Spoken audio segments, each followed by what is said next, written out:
રાજકોટ શહેરમાં પડેલ ભારે વરસાદને કારણે આજી નદીમાં આવેલ પૂર બાદ રામનાથપરા મહાદેવ મંદિરના પરિસરની સઘન સફાઈ ઝુંબેશ હાથ ધરવામાં આવી હતી।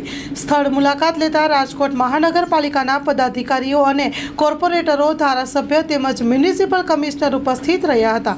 Story report by Sandeep Chavda સાથે કે ચોકસી, રાજકોટ। સ્વયંભૂ રામનાથ મહાદેવ મંદિરે ખૂબ વરસાદના લીધે ઉપરવાસથી કચરો આવેલો હતો, જે કચરો અત્યારે ઘણો બધો ઓછો થઈ ગયો છે। તેમજ જે પણ કાંઈ અહીંયા નુકસાન થયું છે, અને સોમવારે સોમવતી અમાસ પણ છે, એટલે સ્વાભાવિક છે કે શ્રાવણ મહિનાના છેલ્લા દિવસોની અંદર ભક્તો પણ અહીંયા ખૂબ ભીડ થવાની છે, ત્યારે તાત્કાલિક ધોરણે સફાઈ પણ થશે। રેલિંગ જે તૂટી ગઈ છે તે રેલિંગ પણ અહીંયા તાત્કાલિક ધોરણે નાખવામાં આવશે।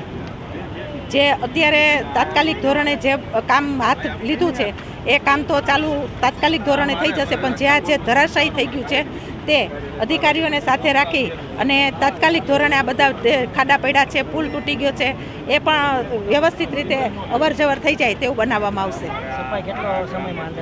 સફાઈ 2 દિવસની અંદર જે છે એ બધી સફાઈ 2 દિવસની અંદર પૂર્ણ કરી દેવામાં આવશે।